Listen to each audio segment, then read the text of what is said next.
Welcome to Stadium BS. For more information, check out www.castellonms.com. Morning, good afternoon, good evening. This is Frankie Castellon, the host of Stadium BS and the founder of Castellon Motivational Standard. Take a look at my website. I have articles and stuff to shop in galore, including Poshmark, Mercari, eBay, Etsy, and my own store with my own merchandise. Check it out, www.castellonms.com. In addition, this video is sponsored by OldGlory.com, which you can get all famous brands, sports teams, any licensed material, over 300,000 different brands. Check them out, OldGlory.com. That is the sponsor of this video. If you see on the screen on YouTube, use my promo code STADIUMBS for 15% off your order. I wanted to let you know that there is no title for right now, but there will be a title once I upload this. And I'm going to go over news that you didn't know, part 2, or news that you didn't know, and in addition to one pissing me off. I wanted to congratulate this YouTuber with the comments. His name is Draw Mean Elephant, which looks cute. I like it. So he actually commented on my last 2 videos. Only one comment, one comment, is enough, to qualify and win, Let me set a timer. I'm sorry. So I wanted to congratulate him, and I'm going to tell him over this live podcast that he won. Actually, I'm going to show you the pictures of his comments. The first comment was episode 9 when I was trying to do this giveaway and doing the screenshots. He said, okay, so no Instagram for me. Best of luck on the giveaway. Only one that responded. Only one that commented. So I need more exposure in some ways or form. And then the last episode I did last week involving Bad Bunny, he's like, I hope your comments get a lot of positive comments this time around. Still nothing, unfortunately, but, it is what it is. He is the winner. I will be replying as we speak, saying, congratulations.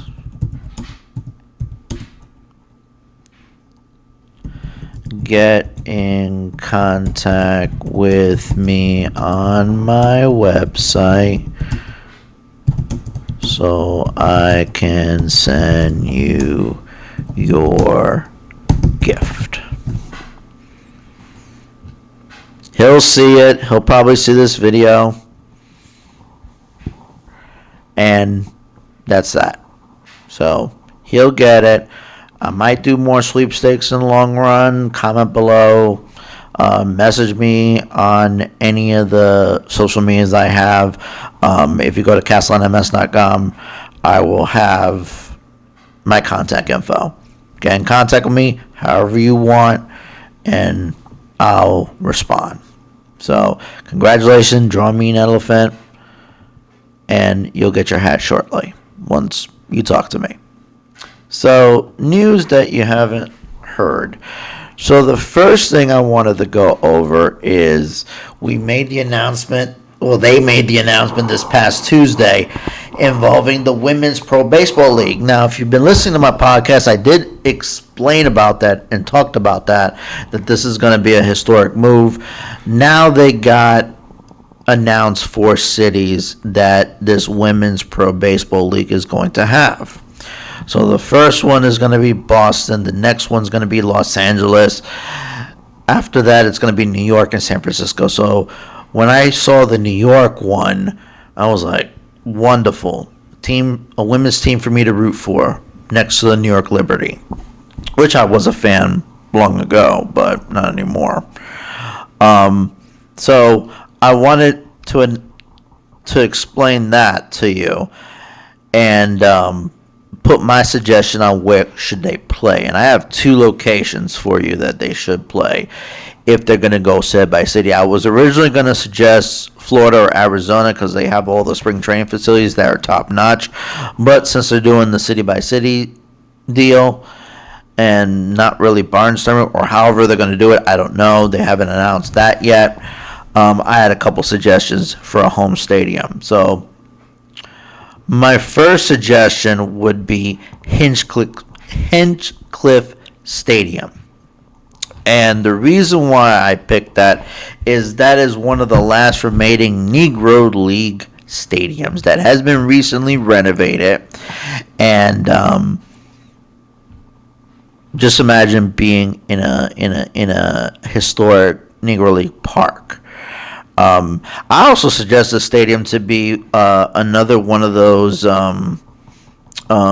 specialty games for Major League Baseball, but it got its recent renovation, and Major League Baseball can do some work on making it more baseball friendly. Right now, if you look at it, there's how it looks for the baseball for the New Jersey Jackals, but let me show you what it looks like for soccer. Well, this is the rendering right here, and it's also going to be used for soccer for the New York Cosmos. So I really believe, the New York Cosmos is, I think, the 3rd iteration that they're gonna do this. I don't know. I'm not that into soccer, and I'll probably explain more about that later on. All right, but I would suggest this one. This has been renovated. This has been restored. It would be a cool idea to have, not only for the Negro Leagues many moons ago, but also for women's baseball. That's one for the New York team. The other one for the New York team is one that I'm surprised minor league baseball left. It is SIUH Community Park. Now, if you don't know where that is in Staten Island, New York. This ballpark is on the river, within view of New York City. As you can see how beautiful that stadium is. Like I said, I am surprised that no minor league team wants to play there anymore. Let me look up this. SIUH Community Park. Let me see the views on this one. Let's search that, shall we? Let's look. We're going to look at images in my lovely Google search, and I'm going to show you how beautiful this view is. We're going to do Stadium Journey just for the fun sake of it. Let's see if they have a good view. Because I've never been there. I think I went there when I was a kid when they played in the College of Staten Island. So look at that view. Okay? Look at that view. I know you see my logos and all that all over the place. But look at that. Isn't that awesome? Isn't that amazing? That is freaking awesome. Right in the view, you see the Freedom Tower. You see all the New York City skyline from the southern tip of it. That would be awesome for a ballpark. Even though they have an independent team, the Staten Island Ferry Hawks, they could add women's baseball to this. I believe it. And it's artificial turf, so why not? So those will be my suggestions for the Women's Pro Baseball League. I will be following them, and I'll be covering them as time goes on. Now, going back to the next story, okay? The next story I wanted to go over is one I've been wanting to discuss. It's been a while since I read about this, but I read that the Chicago Fire is using this site, the 78, to build a new soccer stadium, which was originally planned by the Chicago White Sox. And they had their renderings, the Chicago Fire got their renderings. The Chicago Fire got the land instead of the Chicago White Sox, because they are privately funding their 22,000 seat stadium.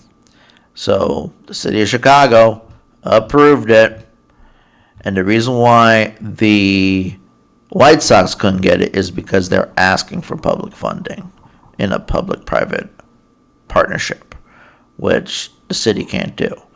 They're having a hard time with the Chicago Bears, and no go. So guess what? Opportunity struck. They got the 22,000 seat stadium. They're going to start breaking ground, I would say, sometime later this year or early next year. And it's SOL for the White Sox. They've been speculating that they could build the baseball stadium and the soccer stadium at the same time. I highly doubt that's going to happen. Something will come around for the White Sox. I give it a few years, and let's see how it goes. But this is the site. Now they got a brand new soccer stadium, privately funded, and they're going to make sure that they're going to get not only this beautiful view of Chicago, but to bring in new fans. And like I said, soccer is booming all over the country. And with the hype with the 2026 World Cup, this is not a surprise. So I'm very excited about that. I can't wait till it's finished and see what the soccer stadium looks like. Speaking of soccer stadiums, they're going to be used a lot more.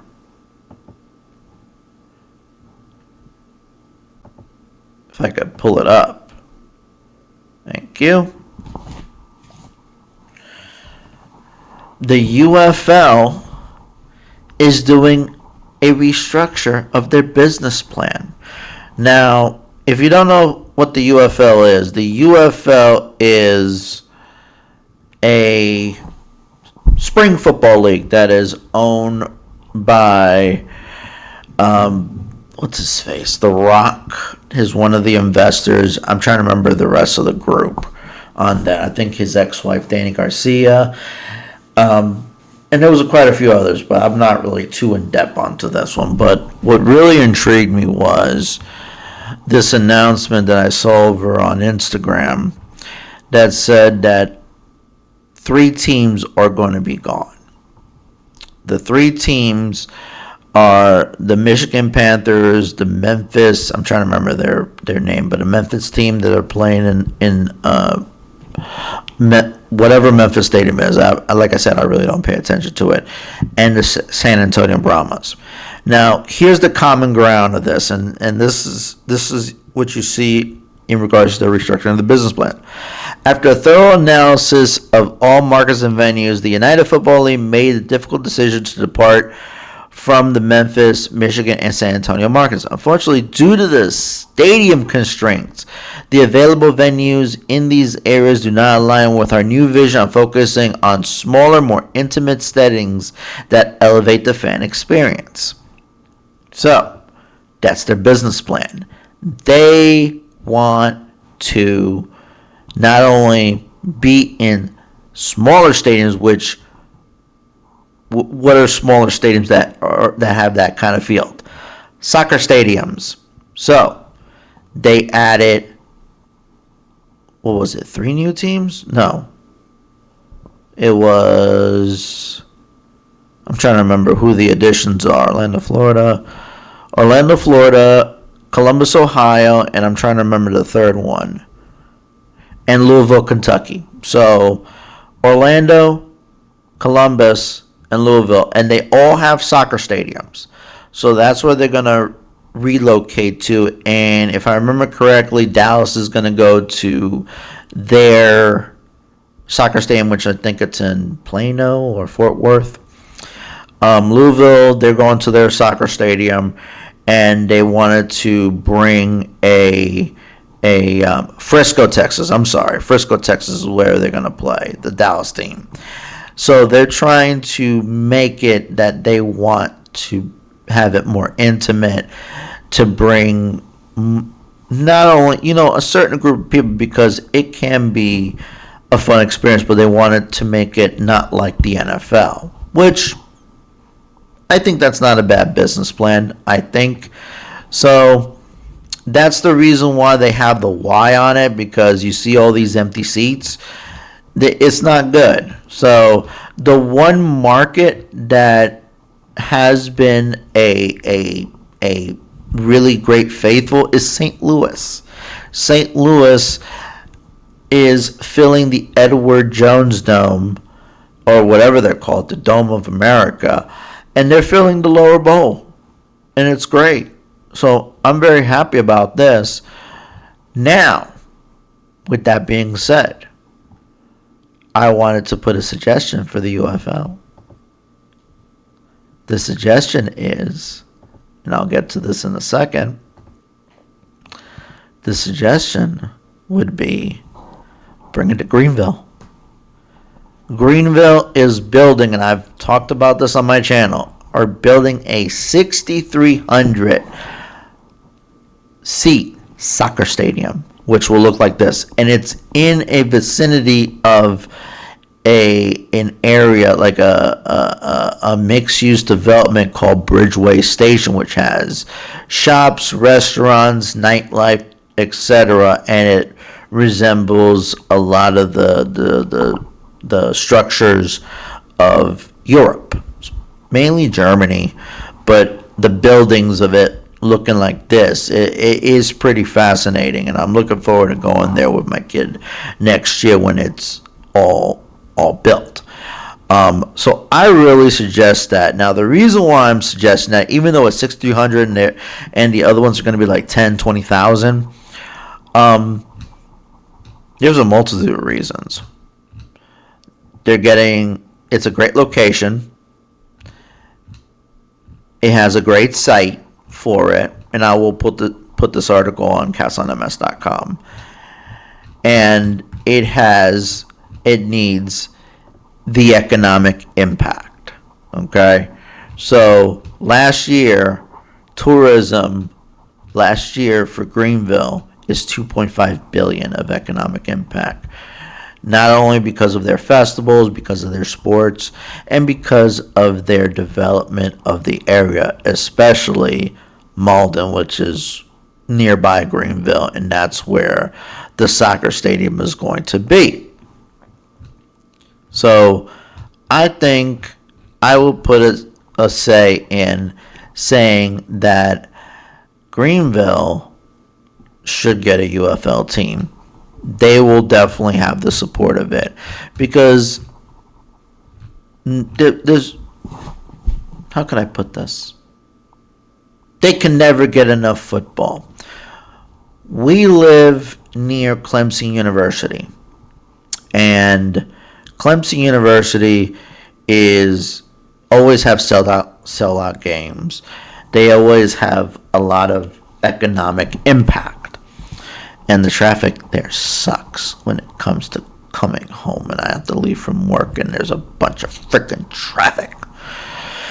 But great for the Clemson fans. So that also brings economic impact to the area, in addition to the sports here in Greenville. They always have turnouts, especially on the weekends. So that's a big moneymaker in this area. But is it enough football? You only get it in the fall. Yeah, you could make the jump to Charlotte to go to a Panthers game, or go to Atlanta to a Falcons game, but who wants to drive that far? Let's have it more close home. So adding a UFL team to Greenville, I think that would be a great idea. My suggestion. But what do I know? I'm just a YouTuber and podcaster. That's all I am. But I would like to be something more. So another stadium that I was really curious about is the University of Florida Stadium. Now, they're announcing that they're doing a renovation starting in, I would say, 2026, 2027. They're going to start the renovation. And the reason why I pointed this out, this was leaks, okay? I don't know if these are the official renderings of Ben Hill Griffin Stadium in the University of Florida. I'm not sure if that's going to be the actual way that they're going to construct the stadium, to renovate the stadium. So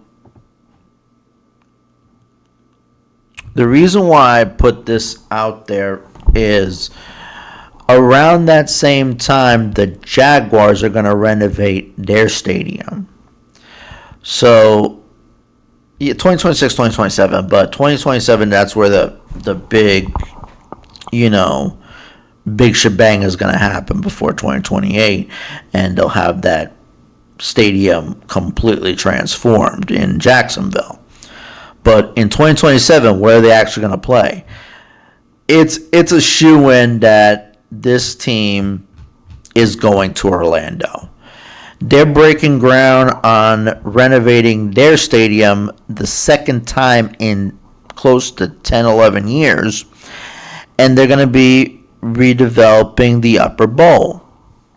And they're going to put a nice little facade around it, basically making it a top-notch stadium.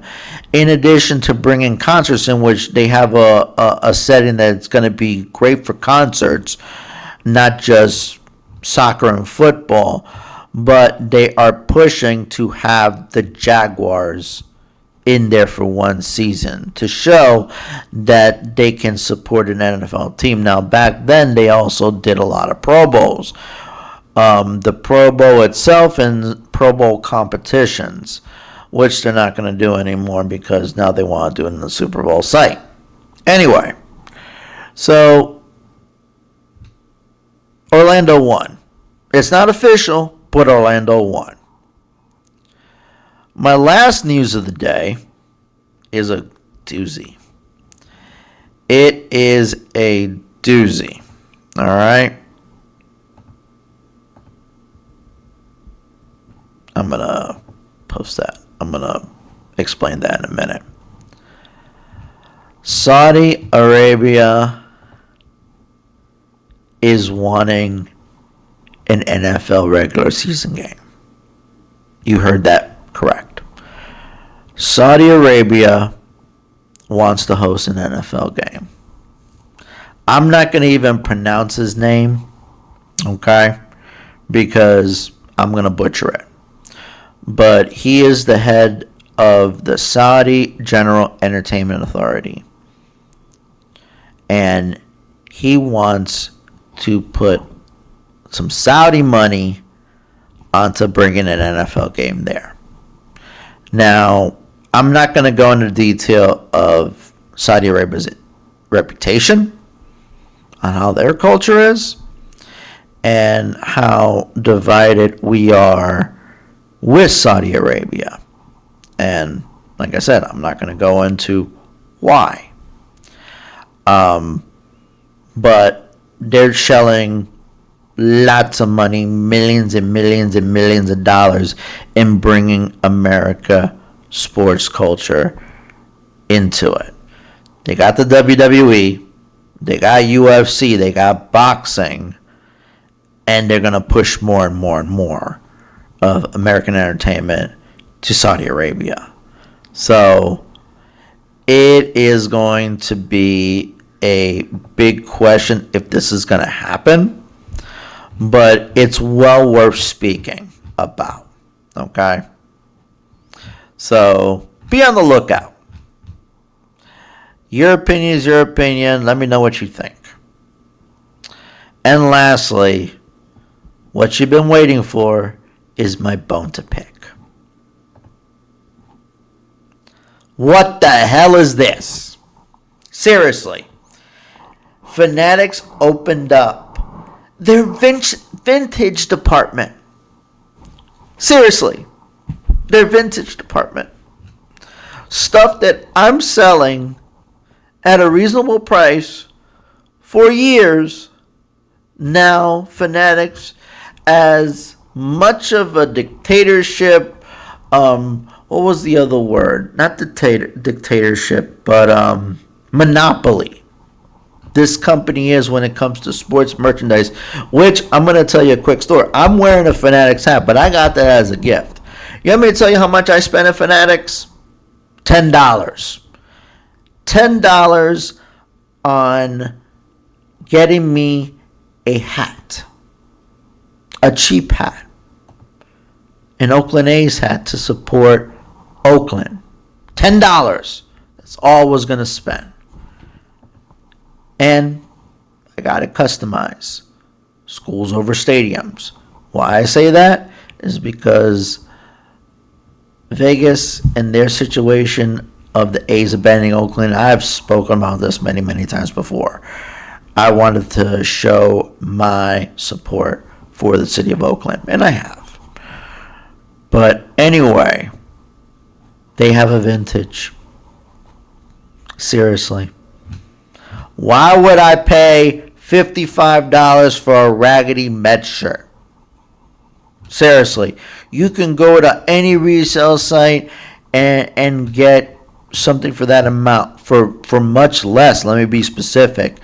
Oh, but what if they're teared up and all that blah, blah, blah, blah? Well, guess what? You have to take the risk. They're used.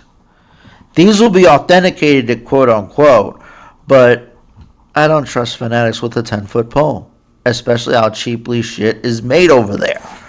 So, no. I'm going to be honest with you, and I'm going to go to my website before I let you guys go, and I'm going to go to my Etsy page. Okay? Now, you can use my promo code FrankieCastOnCast, which you'll see on the screen if you're watching on YouTube, and you can get free shipping. Now, yes, these are pretty expensive for all my vintage jackets that are in pristine mint condition, jerseys. I have galore, all these vintage stuff that I don't want no more, but I'm not going to just give it away.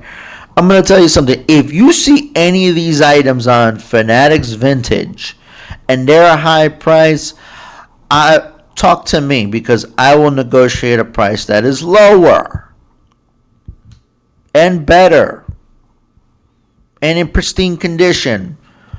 Not like this shit. Give me a break. Give me a break. So, I'm done with my rant. I'm tired. I think I went over everything.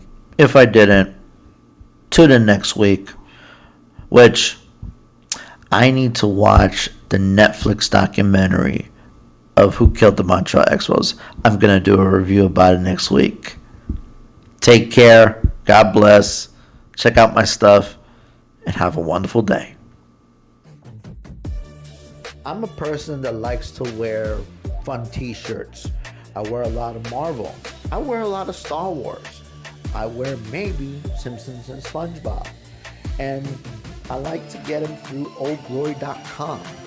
Oldglory.com offers 300,000 items for music, sports, entertainment, and pop culture fans, featuring officially licensed merch from iconic bands to top sports teams. Discover your perfect fan gear and save with my exclusive discount at oldglory.com. So I found a couple things that I want to check out on the site, and they actually have the old school Marlins t-shirt. Not the one that's teal, but the one that they went into Miami. Welcome to Miami. So I'm looking forward to getting some of that, along with other items such as Yankees gear that I'm sad that they didn't make the playoffs, but I'll still get the gear. Get it at oldglory.com. And also use my promo code StadiumBS. You get 15% off your order. That is promo code StadiumBS for 15% discount out of the order. Check them out. oldglory.com. Check them out now while supplies last. Thank you for watching on YouTube and thank you for listening on your favorite podcast platform.